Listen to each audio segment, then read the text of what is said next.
Welcome each and everyone to our webinar for the day. I'm Safari Wambaleka, and I'm stepping in as moderator until our moderator comes. And because we want to start on time, we will proceed and get started. I see people joining from different parts of the world. We are so glad that you have come. We have a very important topic today, a topic that I have not even heard of before. And so I'm so excited that my good friend and colleague, Sir Jovito Anito, is going to walk us through this. It is always exciting to get together every first Thursday of the month to learn more about qualitative research. And today is that other day. So welcome from those who are in the morning times. Good morning. Those who are in the afternoon times, like I see a few joining from the continent of Africa and I think Europe.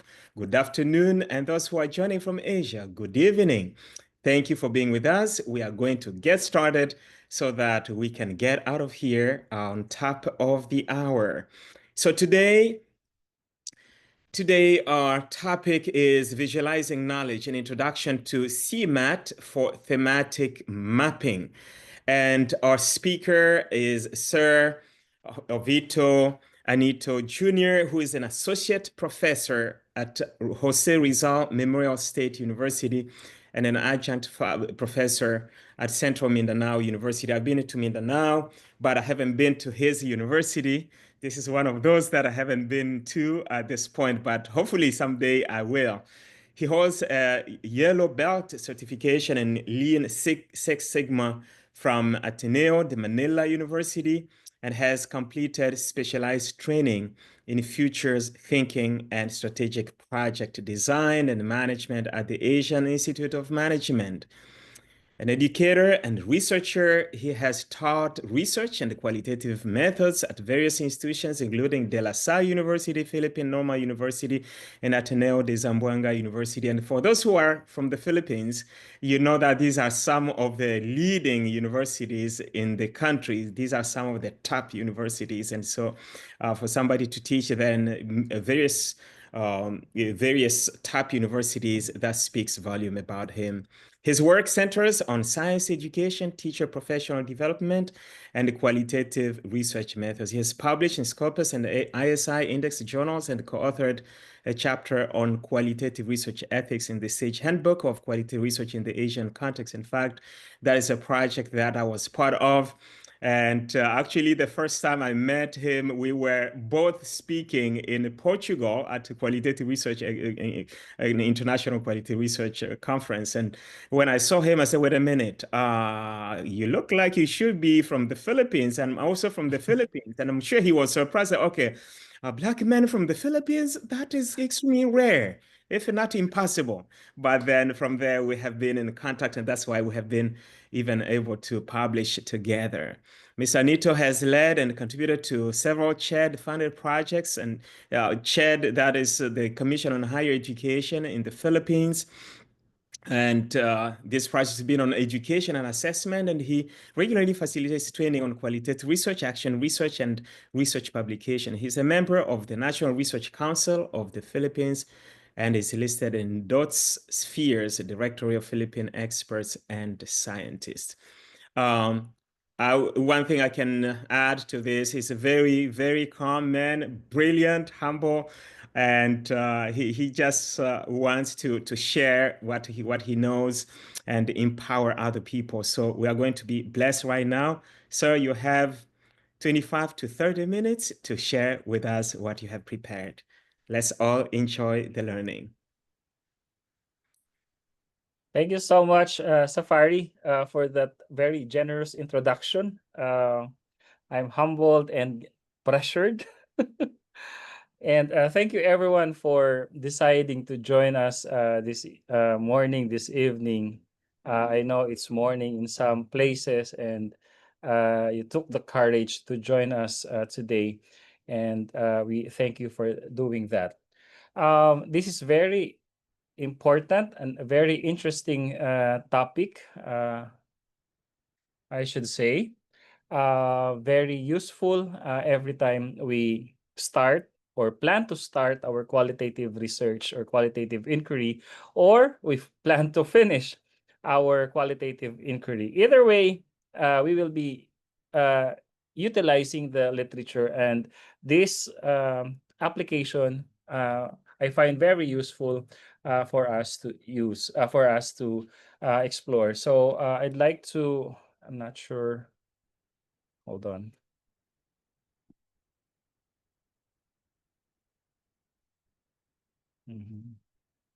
Okay. So you should be seeing my screen now. Please let me know if we see it. all right. So thank you so much. Okay. So without much ado, I have very limited time to introduce this to all of you. This is an introduction. We'll have more time to talk about this perhaps in one of our consultation schedules. I'd like to take this opportunity to invite you next Thursday to join us at the same time for the regular consultation period. It's free of, you don't have to pay anything. So please come on Thursday. Let's talk about mapping the knowledge landscape, an introduction to the scientific or the science mapping tool for the thematic literature mapping. We'll talk about how this tool can be taken advantage in enriching your qualitative inquiry. Because this tool can help transform our literature reviews in uncovering the structure, the evolution, and the central themes in the research field. So when we say reviewing the literature, I would always encourage that when we start our qualitative inquiry, we have to look at what is going on already in the field that we want to venture on. And even in the context and in the phenomenon or in the experience that we want to explore, to have a better grasp and appreciation of whatever data we will encounter, not necessarily to to put more things for us to become more biased about our appreciation of the data, but for us to be conscious about what we already know about the nuances of the existing data and the hidden constructs of the data. So I'll be talking briefly about rethinking the literature review process, SciMAT, and the core concepts and functions. Simultaneously, I'll be talking all together 2, 3, 4, and 5. I'll be presenting the core concepts and functions by talking about sample study that we did for the Philippines, where we look at what happened to the Philippine literature 2016 to 2023.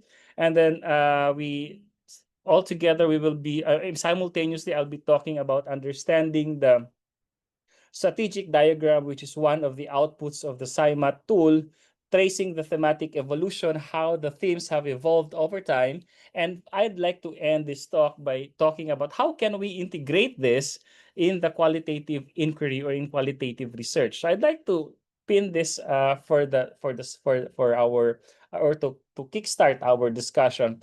When we talk about literature review, one way or another, when we do research, we refer to the literature. Even if we say that the study is highly exploratory and we don't want to refer to the literature yet, one way or another, somewhere in the middle or towards the end, we refer to the literature anyway, because we want to understand what is going on, what has been done yet, what has been done, and what is yet to be done in the field. So we do literature reviews, and sometimes when we do the traditional way of doing literature review, it's manual, and sometimes it's based on our selective biases. So when we choose the literature to review, it may be due to our preferences. No, we do this.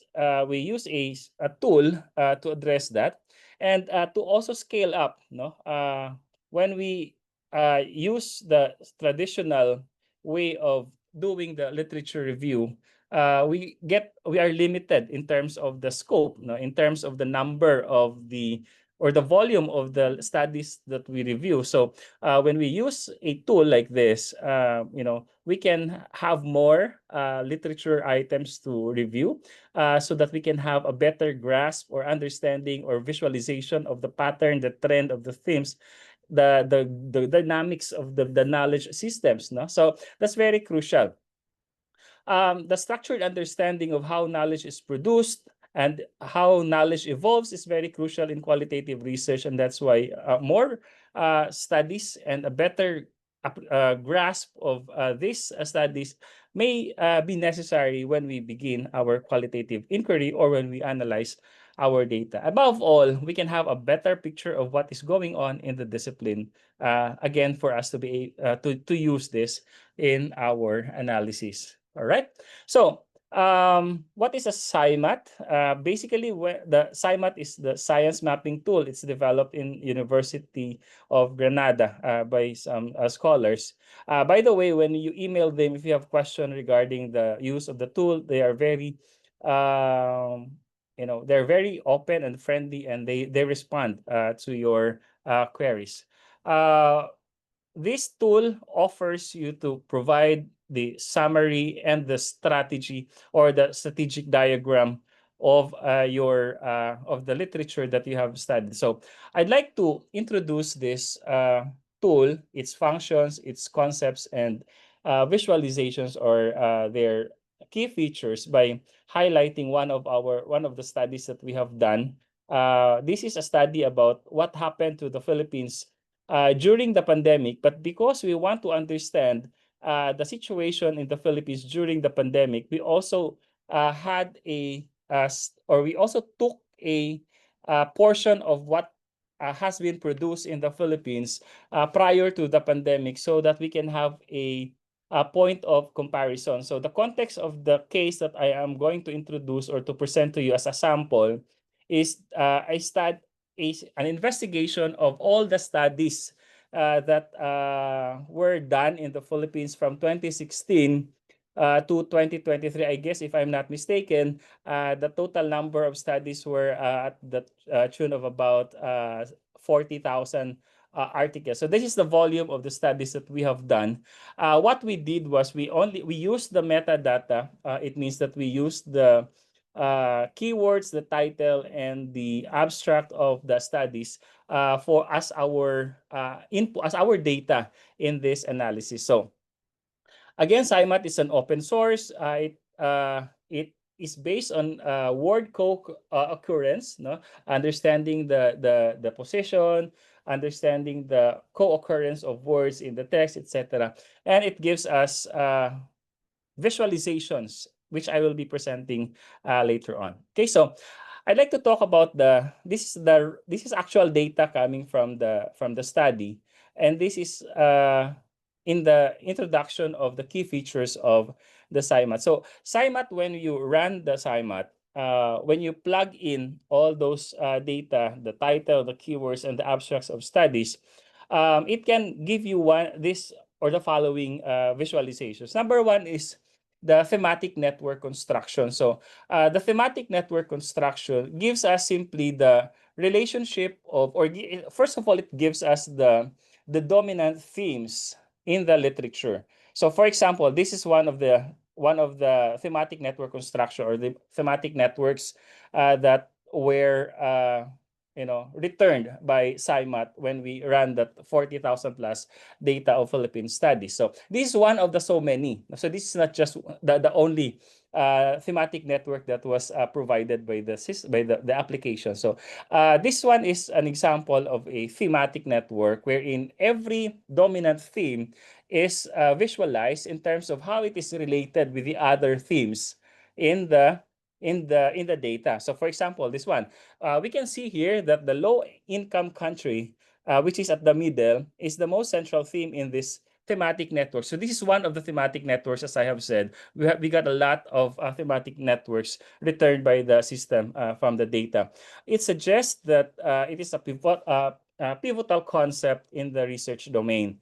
So themes such as cancer patient, mental health service are also well connected, indicating that they are closely related in the discourse with low income context. So the clustering suggests that a research focused on global health disparities, particularly in how income classification, healthcare access, and vulnerable populations intersect in the literature. So this is one of the features of the the SciMAT. So this one is the lowest level. So one of the things that you can look at is this one. And then a more complicated analysis is when you do the strategic diagram, or when we have the strategic diagram. So in the strategic diagram, we plot the themes in a two-dimensional space. So for those who are into mathematics, perhaps it's easy to relate with this. But for the non-mathematics inclined,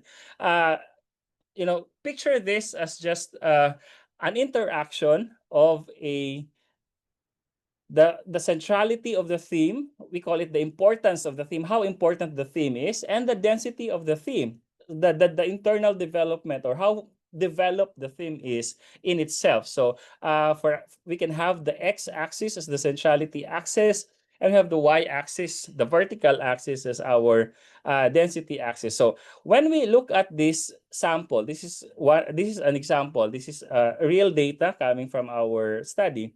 When we look at this, for example, we can say that in the upper quadrant, so Q1, we can have the upper right. No, we can look at the upper right quadrant. If you look at the strategic diagram, what you find there are themes such as plant extract, low-income country, prospective study, health survey, etc. So from that quadrant, we can say that this is a high centrality and high density quadrant, meaning to say that themes here are very important, very developed or well-developed themes. And these themes are central to the field. No, they are both important and they are conceptually mature. So in itself, it has well-developed, well-studied as a concept, and it has also been well-studied among others, among other disciplines. So it cuts across other disciplines. So the themes that you find here are central or well-developed to the to the subject matter. So in this case, these are the themes that are highly studied in the Philippines. This is one of the periods that we observed in the Philippines. Take note that we divided the data into 3 periods. The first period is the pre-pandemic period. That's 2016 to 2020, the early part of 2020. And then we have the early pandemic period, which is 2020 to 2022, I guess. And then the post or the late pandemic period, which is the last part of the pandemic. So we have 3 clusters of data, and this is one of those clusters that we have observed as an example. So here we can say that comorbidity, health survey, prospective study, animal experiment, these are the driving forces of the research field, which is foundational and richly developed. So when we say Philippine studies in this period is highly about comorbidity, health survey, prospective study, this happens in the pre or in the early pandemic period. So that's how we look at the themes in the first quadrant. So let's look at the themes in the second quadrant, which is the upper left quadrant. In the upper left quadrant, we can say that these are studies that are low in centrality, meaning to say because in the left side, in the x-axis left side, that's low. Y-axis left side is high because positive. Okay, so we can say here that these are the niche themes. These are themes that are well developed but peripheral, meaning to say these are strong internally but weak in terms of connecting with other themes. So these are well developed themes, but these have not reached the saturation yet in terms of connecting with other themes or other disciplines. So maybe it is well studied in the area of education, but not well studied interdisciplinarily in terms of, for example, computer science, health, etc. So these are what we call as the niche themes in quadrant 2. Low centrality but high in terms of density. Next is the Q4, the lower right.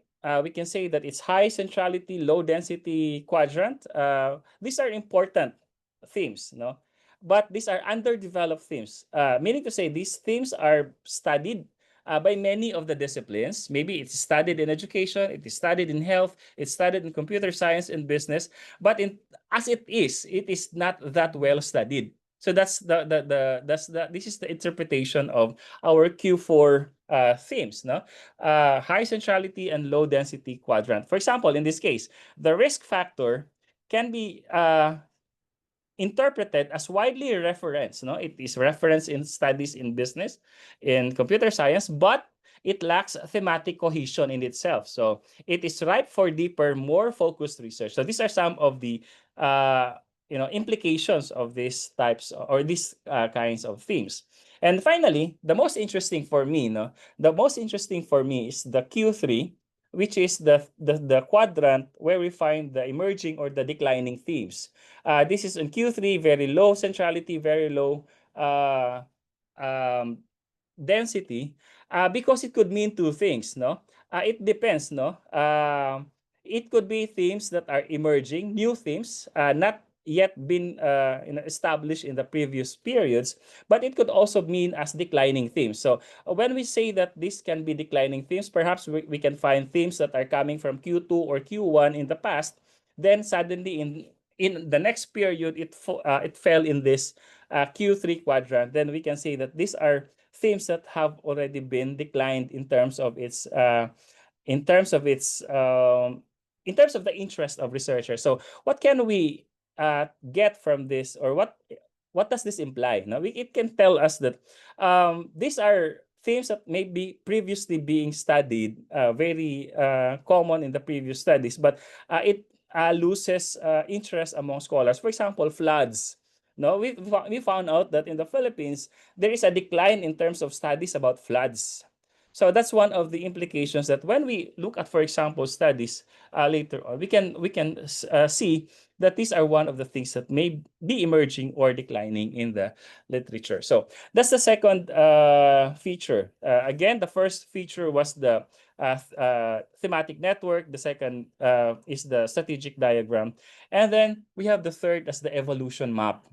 This one is the most complicated and the most insightful visualization of the data. If you look at the illustration here, we have three columns which represent the number of periods in our data set. So as I have said, we picked the pre-pandemic period, that's the first column. And then we have the early pandemic period, that's the middle column. And then the late pandemic period, which is the last column. So this relationship of these themes tell us a lot about what happened in the Philippines within or during these periods. No, the solid line, the broken line tells us a lot about what is going on in Philippine literature about these themes or about these topics. So I'd like to give a quick run through about how to interpret this. Perhaps we can refer to this later on. No? We have the columns, you have the nodes, the green circles. These are the nodes, and then the lines that are connecting, the solid and the dashed lines, and then the themes that are occurring in more than one column. Okay, so let's look at some of the sample interpretations of the data. Let's look at this one. The first highlight that I can perhaps say that is very obvious in the evolution map is that when you look at support vector machines, I hope it was not, yeah, the support vector machines are there, but in the first period, not visible. Now I'm trying to cut the figure because it's very long. Okay, support vector machines, animal experiment, floods, water pollutant, and cardiovascular disease appear across all three periods. Meaning to say, these are some of the themes that are very strong during these periods that we are investigating. This indicates stable and recurring themes that evolve over time. So they are present in all the periods.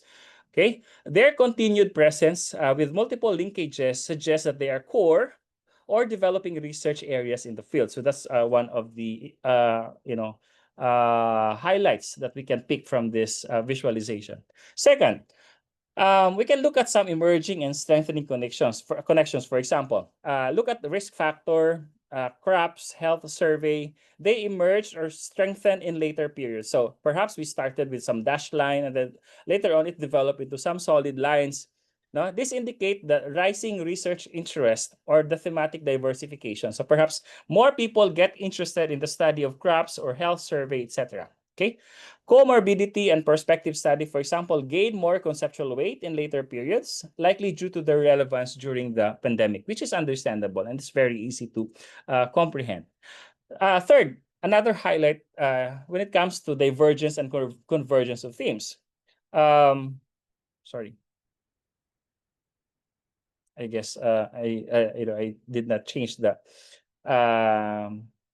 Okay, so let's look at the last feature. Okay, so this last feature looks at the overlapping map of the concept. So it is a quantitative or you know a quantitative representation of what happened within or during the 3 periods that we are studying. So the numbers that you find in the overlapping map are the number of themes that are present or that have disappeared or that have emerged in each of these periods. For example, the arrow that went out, in the first circle, from 2,534, about 444 of those themes disappeared or were not carried to the next period. Meaning to say, before the pandemic, there were 444 themes that did not appear anymore during the first part of the pandemic. So from 2,534 themes, only 2,090 themes, or about 87% of the themes,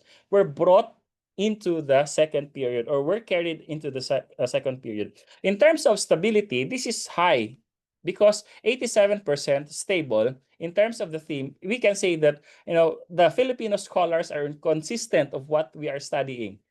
Only about 444 themes have been excluded or did not appear in the second period. The second period, there's an arrow going to the circle. There are 330 or there are 303 themes, new themes that entered the second period, that emerged in the second period, but there are also 472 themes from the second period that were not carried over to the third period. So from 2,393, about 1,921 were carried to the third period, or about 85% stability. And then on the third period, we can look at the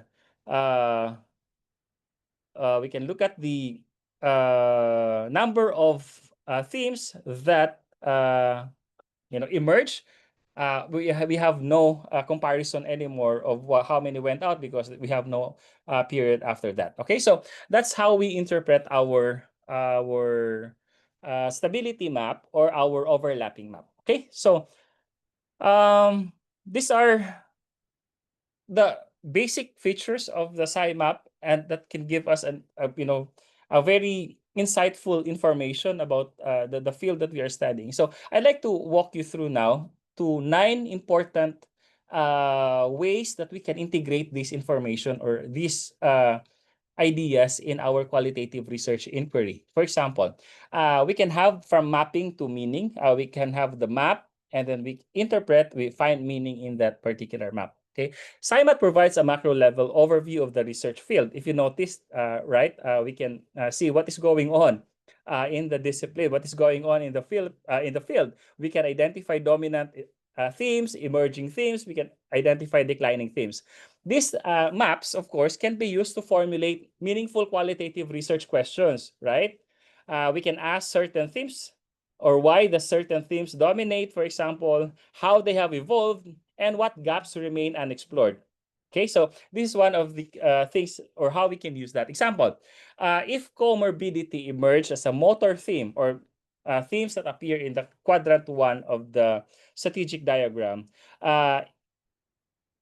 qualitative research can explore patient narratives or healthcare system responses in this context. So it gives us an idea of what can be done, knowing that this is what is going on in the Philippines. What can be done now? Okay. Second, themes and clusters identified through this application can inform purposive or theoretical sampling. So in terms of sampling strategies, we can use what we can find in our strategic diagram and in our thematic network. Rather than choosing cases at random, we can target participants because we already have an idea what is going on. We can target participants. We can target the documents that we need to review. We can target the necessary settings that are central to the interest of our research. Okay, for example, if we are studying health inequities, for example, we can focus on low-income countries. We've seen that, right? Or those vulnerable populations identified in our thematic network. So one way of integrating this in qualitative research is, from strategizing from the network map, we can strategize in terms of our sampling. Third, those who would like to do theory inclined or theory-oriented qualitative designs like grounded theory, we can use the output of SciMAT that offers a starting point for theoretical sampling by surfacing key constructs and how they interrelate. We can use strategic diagrams to identify the core categories for further exploration or to triangulate our findings from the field. For example, if we have seen that support vector machines is clustered with risk factor and pandemic, then perhaps we can lead into theorizing about algorithmic decision-making in healthcare during the crisis. So you can see how helpful the information that we got there in advancing future qualitative investigations. Next. Sorry. The focus on conceptual shifts, what you can observe in the evolution map, in the thematic evolution, they show us a theme. For example, the cardiovascular vascular disease, it evolves, and we can see what happened afterwards. It can be it evolves into something else, or it can be subsumed into a broader theme. So we can see what happens. We can see what happens to the theme. Either it dies, it gets integrated into a broader theme, etc. We can then explore the discursive or the socio-political processes that underlie these shifts. For example, interviews with healthcare professionals could reveal how COVID-19 reframed the medical discourse around chronic illnesses. Okay, next. Validating the literature gaps. Themes that appear in the emerging or the declining quadrant, like the Q3 quadrant, often represent underdeveloped or fading areas of inquiry. As I've said, this is the most interesting quadrant for me. This can be leveraged as opportunities for qualitative research to give voice to neglected topics or challenge the dominant narratives in the discipline. For example, the thematic decline in the topic floods may signal a gap in recent discourse, prompting a qualitative study of local government disaster response strategies. So this is very helpful. Next, SciMAT can give us the themes from different disciplinary intersections. For example, machine learning, health, environment, and public policy. These intersections can inform multi-perspective qualitative studies that explore how disciplines shape and influence one another.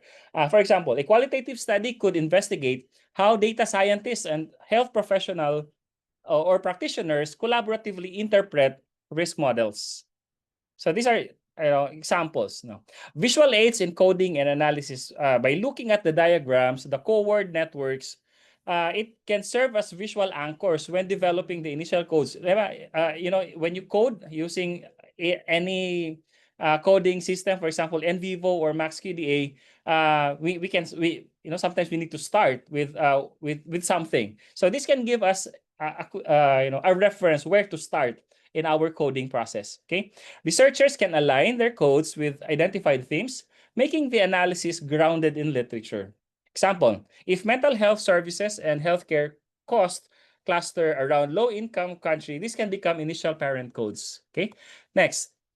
We can justify the research focus, so it will be easier for us to convince our panelists or our funding agencies why we are investigating this, because we have seen the pattern, we have seen the trend. The outputs can be used in funding proposals, ethics application, or academic writing to provide data-based justification for selecting a particular research topic. This can strengthen the rationale, the context, or to situate our research in the broader research landscape. For example, by looking at the strategic diagram, we can by looking at that review, is shown to have a low density, then perhaps we can justify the need for meta ethnographic synthesis of the literature. Okay, so things like that. And finally, in terms of policy and practice linkages, we can qualitative studies can follow up by capturing lived experiences, policy implementation issues, or organizational behavior in these domains. For example, if tertiary care center is central but underexplored qualitatively, then we can have a case study of hospital operations in our qualitative inquiry. So you see, these are 9. Maybe you can, as you use the the application, you'll discover more. No, from our experience, these are the things that we noticed, or these are the usefulness of the tools that we found, no, or we discovered. But perhaps when you try it, you can have it. You can also discover more, advantages of using the tool. Okay. So that's a very brief introduction of the SciMAT. It's free. It's an open source. There are some usage hiccups, especially if you are using different format of the data set. For example, the data set they support is the RIS data set, RIS. If you are using CSV and you have to transform CSV to RIS, then perhaps you need to contact them to help you. But in my experience, just a very tiny problem encountered, and when I contacted the developers, they're very helpful. They respond and they assist you. They give you sample analysis even, no. So that's very easy to use. Okay, and there are already several studies in literature that have utilized SciMAT in the literature mapping. Okay, so I'd like to end by saying that in a world drowning in information, tools like SciMAT, no, I'm not saying just SciMAT. SciMAT, we have a lot. Tools like this let us see the contours of knowledge about what we already know, what we have ignored, okay, and what we have yet to imagine. If we want our qualitative inquiries to matter, to disrupt, or to illuminate the human story behind the data, then let us begin not in the dark, but with a map. So I highly recommend to use this to begin somewhere. When we map our questions before we ask them, or before we even ask them, we don't just study the literature. We challenge it, we build on it, and we change the game. Let's not be just qualitative researchers. Let's be game changers. Okay, so with that, I end my presentation. Let's collaborate. My figures, my number, my email is in the screen. Thank you so much. Thank you very much, Sir Anito. It is wonderful that you have shared this innovative strategy with us, and I see a number of applauses happening here. That will be right at the right time right now from the audience. It is always good to see new things that are emerging, and how we can do things differently, do things better. I see this as I was listening to your presentation. I see a lot that can be done with meta-synthesis, which is the meta-analysis for qualitative research.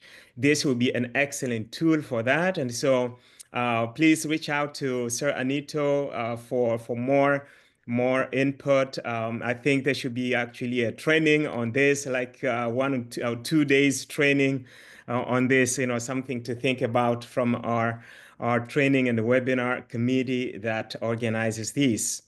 We're going to have the questions and answers, but before that, we have a few announcements that we have for you. So if you have a question, please put it in the chat area while we give these announcements. And I'm going to ask the conference committee chair, Dr. Christian Ekoto, to give us updates about the conference and what we can expect for the next 3 weeks before the conference takes place. Yes, good morning, good afternoon, good evening, everyone. Dr. Safari, good to see you and everybody here. Thank you for the presentation. That was very enlightening. I hope that we will find ways to do the best to learn. I'm looking forward to that training. Now, I'm excited. I hope you remember the dates of our conference, okay? September 1, 2, and 3. We have different time zones. Please remember that. I almost missed a conference this morning because I didn't check the time difference. So please make sure that you take that into consideration. So here are a few dates. July 31 was the end of the registration for presenters and the payment for presenters. So July 31st, we're already past that. If you have not yet paid and you're a presenter, please contact me. Contact me ASAP, right after this or now, and let's see how we move forward with that. We will send you presentation guidelines by August 10, so please check your emails so you know what to expect for the conference. And regular conference attendees registration ends on August 15. So if you pass August 15, you have to take advantage of the late registration until August 31. And we expect your attendance, your punctuality, and your participation for that conference. Let us know if you need anything. We are here to assist you, okay? Thank you, and please get ready, get excited, invite as many as possible. Let's have a great first of our virtual conference on qualitative research. Thank you.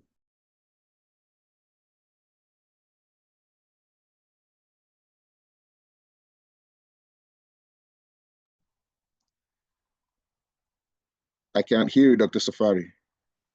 I have just, thank you. It happens to all of us. I've just shared the link to the conference in case some people are asking about that, and the email address is there to reach Dr. Ekoto, who is the chair of this committee. A couple other announcements. Number one, the next month's webinar will not be on the first Thursday because the conference will go from Monday to Wednesday. So we wanted people to take a break. So the next month's webinar will be second Thursday. So don't expect the first Thursday for the webinar because that will be just a day after the conference. And so expect that on the second Thursday. And for that day, for the members you usually have consultation. If you're a member, you get free consultation every second Thursday. So instead of 7 to 8 for the consultation, it will be 8 to 9 right after the webinar because the webinar and the consultations will be on the same day. And if you are not a member and you want to become a member, you want a registered member, you want to benefit, to take advantage of the different benefits of membership, please go ahead and check the membership section of our website, and the website is right there. So let's go to questions. We still have a solid 15 minutes of questions. The first one is coming from Nadine Iraula, who says, good day or evening to everyone. I'm Nadine from the Philippines. Before I ask my question, I'd like to thank Sir Jovito Anito for generously sharing his insights. My questions are, is SciMAT primarily used for bibliometric analysis? And second, how can we possibly use SciMAT in conducting a systematic literature review, which typically adheres with PRISMA framework? Right. Thank you, Miss Nadine, for joining us today. I asked this same question to the developer, but the answer is, as of this time, or for now, it is exclusively used for bibliometric analysis because some of the bibliometric information in the metadata are also being used in the analysis as some of the parameters. But considering they are not closing the doors yet, because the response was considering that the format of the data that we will be using are are formats that can be can have conversion from one form to another, for example CSV to RIS or RIS to CSV, then it's not impossible that one way or another one of the updates or one of the upgrades of the SciMAT is to use this in making sense with full text, like what we do in the systematic literature review following the PRISMA framework. But for now, it's primarily used for the bibliometric process. Thank you very much. I have a few other questions here, and while we're waiting for other questions to come from the audience, first one, how do we deal with the ethical aspects of SciMAT? And this is the same question I'm dealing with now that I'm using artificial intelligence in my qualitative analysis, especially when it's massive, massive data where you're now going to, I mean, I just finished project in my work that had 280 focus group discussions, and I needed to produce a report in 2 weeks. So you just imagine that was a mission impossible with just the traditional way of analyzing data. And so as I'm looking at this, I'm assuming that SciMAT will generate the themes and put them together where you can copy and paste them. If that is true, if that's true, Yeah. what is the ethical way of dealing with that copy and paste of the findings? So that is not That's difficult to answer. I'll throw that back to the QLRC. Perhaps we can also have our way of, or have our own answer to that. It's difficult, honestly, Safari, because we go back to so many threads of the issue about ethics in the use of AI. Because apparently we are using, AI and algorithms that can handle large amount of data in this case. Yeah.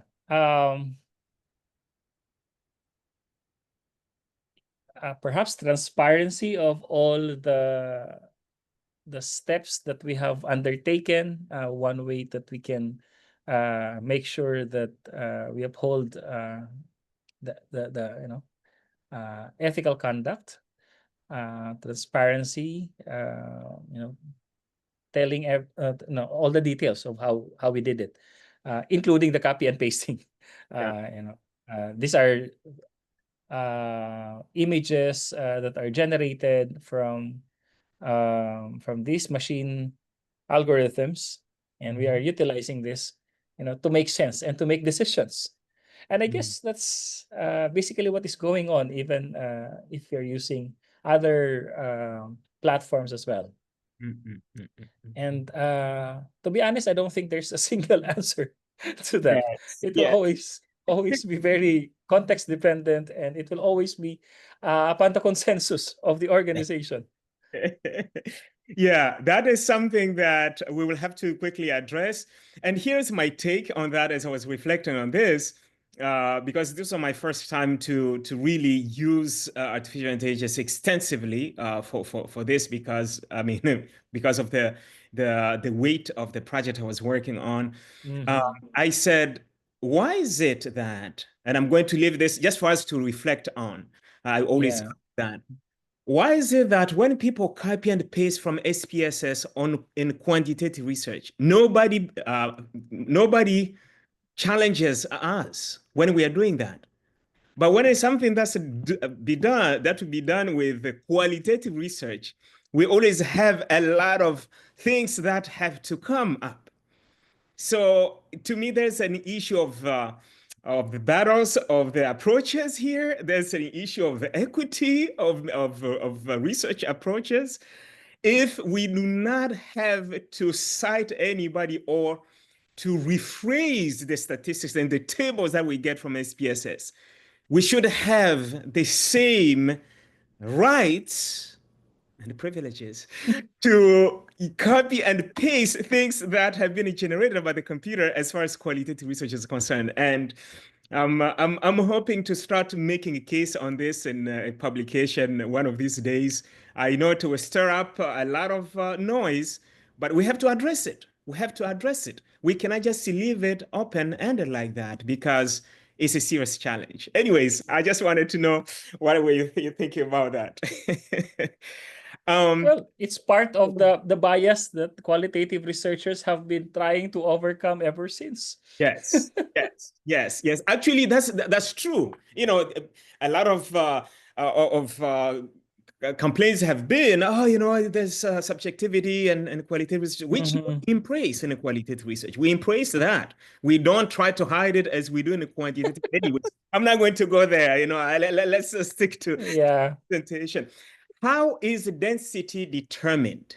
Is it just by the number of frequencies of a word? Or No, it operates in a highly complicated co-occurrence algorithm. okay. It looks at words, the position of words, the frequency of words in relation to this another word in the system. So it calculates, it represents words and the position of words into thousands of vectors or numbers. So it's like spinning the word in a space and identifying or trying to understand the word in relation to the so many other words in the database. So that's how they identify the density of the or this numerical representations of this qualitative or this non-numerical data. So they represent it with numbers, using statistical tools, and then they try to see how this words or themes or words or phrases behave when they are in these specific other phrases in the database. So that's basically the overview of how this works, and that's where we are getting all these visualizations. This sounds more like sociolinguistics. I remember the days I took sociolinguistics Right, class. This is definitely something that we work at, collocations and things like that. right. We have Uh, those terms actually when you do this. Those okay, terms, lemmatization. yes. We use that. Okay. So in that case, who comes up with those words that you're going to analyze? Does SciMAT generate them by asking questions, or you come up with your own list that you want to check? Is SciMAT already based on those information or data that you have you fed it with. It comes up with those lists and those words that are highly related. Okay. Now that leads to another question. Since nobody has asked another question, I will keep going. But please understand that we still have about 5 minutes for Okay. questions. If you have a question until I then, hope we have more time to talk about this actually, Safari. in the future maybe. Yeah. So if that is the case, here is something else that was going on in my mind as was presenting. I mean, I really like this. I like this SciMAT. I think it's got so much potential. If we're looking at the frequencies and the density of a word, but each word we know they have synonyms. Does SciMAT capture synonyms when it is analyzing these things? You have the option, Safari. It's called the normalization process of this thing. So when we normalize, we can tell the system either to treat all the synonyms as one, or you can tell the system to treat all the synonyms as other or as independent or unique words or phrases. So you can set that in the system. It depends on the context of your data. That's part of the normalization process, which is one of the steps that you have to undergo when you use SciMAT. When you normalize, it's either you treat all the words with similar root word or all the words that are synonyms with each other as one. So you can set that actually in the method. So it's going to be your prerogative now. This sounds more and more like it was designed by sociolinguists.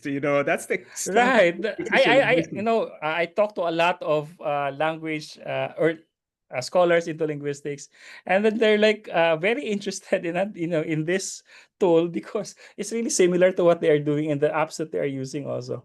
Yeah. This is definitely an excellent tool for sociolinguistics. People who are in sociolinguistics will love Yeah. it a lot more. I see this as something that would be perfect for linguistics and also meta synthesis. Those two areas. Yeah. We can do it for literature review, of course. I think that's also another excellent place to do it, but definitely for sociolinguistics and meta synthesis, it's just perfect. Here's another question. Was this designed before AI, as we saw it exploding at the end of 2022? Or did it come after AI was implemented? Was it created as a result of AI, or was it already there when AI started? I think this was developed as early as 2014, Safari. So the earlier versions of this can be traced back to as early as 2014. It emerged into to integrating some of the more sophisticated languages later on. And it evolved into what it is now sometime in 2020, you know, so the parang the period where it has become very popular was at 2020. Integration of AI is in the most recent update, but not that mainstream as in other qualitative research tools that are available, such as MaxQDA. I've seen the latest version, the MaxQDA 24, is very highly AI based already. That sophisticated integration of AI, but there are areas in terms of the the preparation phase or preparation stage of the data. There's AI already there, wherein we can prepare the cleaning phase of the data, wherein we can remove according to the criteria that you are putting in. AI can remove all those or can filter the data based on your criteria or requirements. So that part is the latest addition that we can take advantage of, but not heavily like any other data. So it's I say it's more organic, in terms of the analytical powers. There was no AI integrated when it was first developed, by the developers. But I'm sure it will catch up in terms of AI. I never thought MaxQDA, in fact, would also catch up with AI. It was only recently that they launched the Assist AI in MaxQDA, and I was very surprised how powerful it has become this time. I feel I'm totally detached from the data every time I use MaxQDA now, but I guess that's the trend now. I remember you so well when we met in Portugal. Your objection with Tolish was about the attachment of the researcher to the analysis. But we cannot get away with the volume No. of data that we are generating every day. We need the machines to help us. Yes. And indeed, I think the good thing with this is that we are now going to be afraid of, for example, interviews. We always limit to a manageable number. Now, if we want, we can continue asking so that it can be much more robust study. Right. Not that I want people to think from quantitative mindset, but Right. we can now do it much more robust data because of the technology. Correct. So we evolve and we learn and we grow. Thank you so much for all that wonderful knowledge, and I want to thank each and everyone. This is the time for that applause for this very, very good presentation for Sir Anito. I have two other announcements, and then we'll end right on time. Number one, for the members, the registered QLRC members, you received an email less than 24 hours ago with a survey. We want to know how QLRC is going and how you want us to improve it. So if you're a registered member, please go to your email and make sure you do that. It will take you like 2 to 4 minutes. It's very short, but we want to know how things are going with you because we want to all continue improving. And the next thing for the QLRC members, registered members, the consultation for this month will be next week on Thursday, same time, 7 to 8. You will be receiving an email coming from Miss Beverlett, our administrative assistant, with the link. You don't have to register. You just receive that link and you just click on that if you want to come. It's open. I mean, it's not required, But if you have questions, and we'll have like 15 minutes of presentation on a specific topic that will be included in that email. So if you want to hear that 15 minutes presentation and then you have questions, any questions on qualitative research, please come. That is only for registered members. Well, have a wonderful day, have a wonderful evening, and see you at the conference on September 1 to 3. Bye-bye. Thanks. Thank you so much, everyone. Bye-bye.